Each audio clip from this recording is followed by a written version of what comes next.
समानता देत नाही, घेतल्याशिवाय राहत नाही। आपल्याला संबोधित करण्यासाठी या ठिकाणी सिटूचे राष्ट्रीय सचिव राजू देशले साहेब या ठिकाणी आलेले आहेत। त्यांना अतिशय प्रचंड असा अनुभव आहे। त्यांचे 2 शब्द आपण ऐकूया।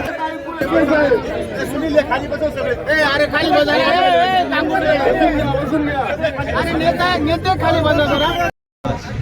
आज संपूर्ण महाराष्ट्रभर सर्व शिक्षक संघटना समन्वय समितीचा प्रत्येक जिल्हाधिकारी कार्यालयावर भव्य मोर्चा आयोजित केलेला आहे। सर्व शिक्षक या निमित्ताने एकजूट झालेले, खाजगीचे शिक्षक असो, जिल्हा परिषदचे असो, माध्यमिकचे असो, मनपाचे असो, सर्व शिक्षकांनी या मोर्चाच्या माध्यमातून एक शासनाविषयी जो असंतोष आहे, जे GR काढलेले शिक्षकांच्या विरुद्ध जे GR काढण्यात आले त्याच्याविषयी तीव्र असंतोष असा या ठिकाणी मोर्चाच्या निमित्ताने व्यक्त केलेला आहे। आज नाशिक जिल्ह्यातील सर्व शिक्षक या ठिकाणी एकत्र जमलेले आहेत। जवळपास 10,000 शिक्षक या मोर्चाच्या ठिकाणी उपस्थित आहेत। मोर्चाची प्रमुख मागणी अशी आहे की TET परीक्षा ही रद्द झाली पाहिजे। कुठल्याही दुसऱ्या विभागाला अशा जाचकाठी न लावता फक्त शिक्षण विभागातील शिक्षकांनाच अशी TETची जाचकाठ का लावण्यात आली आहे, हा मोठा प्रश्न शिक्षकांना पडलेला आहे। त्यानंतर संच मान्यतेसारखा महत्त्वाचा विषय की ज्या ठिकाणी पूर्वीच्या शासन निर्णयानुसार शिक्षक उपलब्ध व्हायचे, मात्र आता कुठल्याही प्रकारचे शिक्षक भविष्यात मिळतील की नाही असा संभ्रम निर्माण झालेला आहे। कारण 2 शिक्षकांना 75 विद्यार्थी सांभाळायचे, 3रा शिक्षक मिळवायचा असेल, 4था शिक्षक मिळवायचा असेल तर विद्यार्थ्यांमागे 16 विद्यार्थी वाढवावे लागणार आहे। अशा जाचकाठी शासनाने यातून काढून टाकाव्यात। मोर्चामध्ये ज्या प्रमुख मागण्या आहेत त्या शासनाने त्वरित मंजूर कराव्यात। सर्वात महत्त्वाची जुनी पेन्शनची मागणी आम्ही कित्येक वर्षापासून या मागणीसाठी लढतोय। जुन्या पेन्शनसुद्धा सरसकट लागू झाली पाहिजे। कुठली GPS योजना नको किंवा कुठली दुसरी NPS योजना नको, आम्हाला फक्त जुनी पेन्शन योजना हवी आहे असं सगळ्या महाराष्ट्रातील तमाम कर्मचारी वर्गाचं या ठिकाणी म्हणणं आहे आणि त्यानुसार शासनानं त्वरित कार्यवाही करावी। अन्यथा यापेक्षा मोठं तीव्र आंदोलन भविष्यात शिक्षकांतर्फे आयोजित करण्यात येईल। या ठिकाणी सगळे शिक्षक या ठिकाणी एकजुटीने उभे राहिले, त्याबद्दल सगळ्यांना धन्यवाद देतो। थांबतो। जय हिंद। एकजुटीचा शिक्षक एकजुटीचा TET परीक्षा रद्द झालीच पाहिजे। TET परीक्षा रद्द झालीच पाहिजे। संच मान्यता GR संच मान्यता GR रद्द झालीच पाहिजे।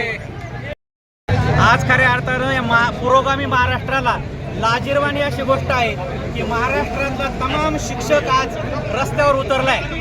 TETच्या विरोधात अचानकपणे या ठिकाणी शासनाने म्हणजे कोर्टाच्या माध्यमातून शिक्षकांना 2 वर्षांमध्ये आपली पात्रता सिद्ध करायला सांगितलेली आहे। अरे जे शिक्षक वर्षानुवर्ष पात्रता सिद्ध करून या क्षेत्रात आलेले आहेत त्यांना आता पुन्हा पात्रता सिद्ध करायला लावणं हे नैसर्गिक न्यायाच्या विरोधात आहे। एवढंच नव्हे तर 15 मार्च 2024चा शासन निर्णय आहे, या शासन निर्णयामुळं राज्यामध्ये जवळपास 18,000 शिक्षक अतिरिक्त होत आहे।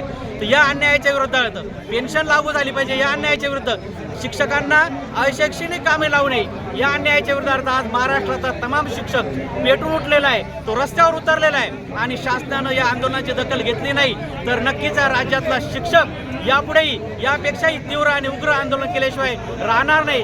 शासनानं यामधून आज बोध घ्यावा आणि या महाराष्ट्रातील तमाम शिक्षकांना न्याय द्यावा हीच आजच्या या मोर्चाच्या निमित्त मी शासनाला विनंती राहील। 5 डिसेंबर 2025 संपूर्ण महाराष्ट्रभर शिक्षक आक्रोश मोर्चा काढतायत। त्याचं कारण सर्वोच्च न्यायालयाने दिलेल्या निर्णयानुसार सर्व शिक्षकांना 2 वर्षात TET बंधनकारक करण्यात आलेली आहे आणि या माध्यमातून TET जाचक आट रद्द व्हावी यासाठी सर्व शिक्षक रस्त्यावर उतरलेला आहे। 25 वर्षापासून ज्ञानदानाचं पवित्र काम करत असणारा शिक्षक आत्तापर्यंत पात्र होता। 2013 नंतर सर्वांना TET ही बंधनकारकच आहे, पण 2013च्या आधी ज्या लोकांनी निवड मंडळ असेल, दुय्यम सेवा निवड मंडळ असेल या माध्यमातून आपल्या नोकरीवर जे जे काही शासनाने नियम निकष लावले त्या पद्धतीने ते पात्र झाले आणि त्यांनी आत्तापर्यंत 25-30 पिढ्या घडवल्या आणि आत्ता शासन म्हणते की शिक्षक अपात्र ठरणार जर 2 वर्षात तो TET पास झाला नाही तर तो अपात्र ठरणार। हा कुठला नैसर्गिक न्याय आहे? पूर्वलक्षी प्रभावाने हे सर्व चालू आहे। हे रद्द व्हावं यासाठी संपूर्ण शिक्षक संघटना रस्त्यावर उतरल्यात, संपूर्ण शिक्षक रस्त्यावर उतरलेला आहे आणि यापुढे जर ही जाचक आट रद्द करण्यात आली नाही तर यापुढे तीव्र आंदोलन छेडलं जाईल अशी सर्वसामान्य शिक्षकांची भावना आहे।